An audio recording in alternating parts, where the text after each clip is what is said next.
Osama Bin Laden's journey toward jihad and global terrorism began in Saudi Arabia in 1957.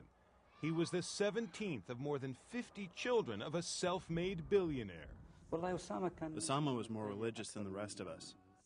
He did not like to listen to music or to watch TV. Most of his brothers were educated abroad, but Osama stayed in Saudi Arabia. Then, in 1979, Soviet troops invaded Afghanistan, and Osama bin Laden found his calling, helping the Afghans fight their jihad, holy war, against the communists. First, he raised money, used expertise gained from the family's construction business. Then, he took up arms. I've talked to eyewitnesses of the battles that Osama bin Laden was involved in, and whatever your views about him, he's not a coward.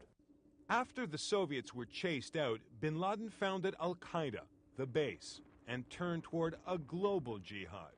The new enemy was America, which ironically had funded the Afghan resistance against the Soviets. When Saddam Hussein's Iraq invaded Kuwait in 1990, bin Laden went to the Saudi royal family and offered his followers to defend the holy sites of Mecca and Medina.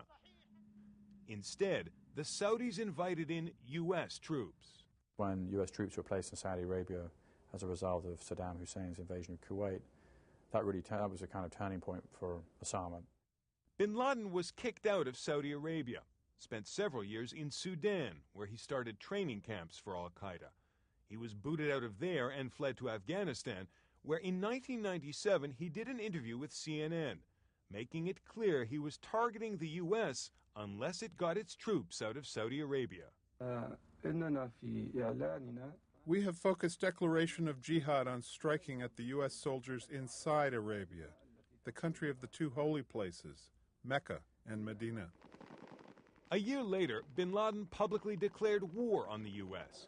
He wanted it to end its support for Israel, its boycott of Iraq, and to get out of Saudi Arabia. Jihad is mentioned here. It is to mean carrying the weapon and to kill those Americans. Weeks later, Al-Qaeda launched suicide attacks on the U.S. embassies in Kenya and Tanzania. U.S. plans to grab bin Laden in Afghanistan never made it to President Clinton's desk, and the emboldened Al-Qaeda launched another attack in 2000 on the USS Cole, killing a number of sailors. Then 9/11, attacks inside the United States. Later, bin Laden would gloat that the plan succeeded beyond his imagination.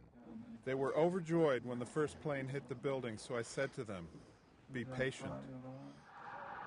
But bin Laden, who had been contemptuous of America, had overreached.